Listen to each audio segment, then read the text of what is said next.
Izay ny amin'ny vaovao iny fa manao toivakana ny fandorana fanomezana ho an'ireo boina izay ataon'ireo tompona ndraiky mpanjakana samihafa. Anisan'izany indrindra ny ekipan'ny ben'ny tanàna Lalao Ravalomanana izay nitondra izay voatsalamby tanàna ho an'ireo boina itsy amin'ny boriboritany voalohany sy ny boriboritany fahaefatra.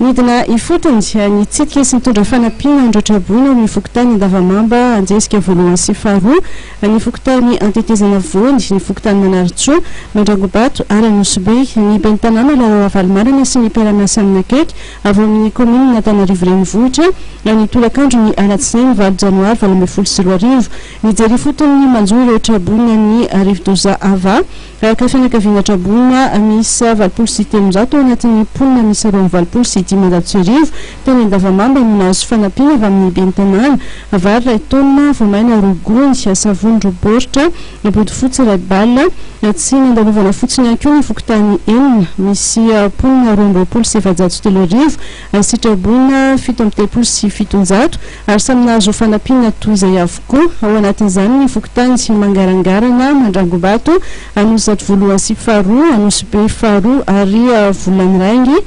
naka ny ponina ny ben'ny tanàna Lalao Ravalomanana ary dia nanentana ihany koa mba hanizana ny fanadiovana ny faritra sy ny manodidina ezaka lehibe ihany koa no tanterahan'ny komina amin'ny fanamboarana ny fotodrafitrasa toy ny tetezana izay mampijaly ny ponina rehefa vavaratra tahak'izao, ny fanamboarana ny lalana fa indrindra mijery anakaiky ireo vehivavy maro tsy hanasa manerana ny fokotany.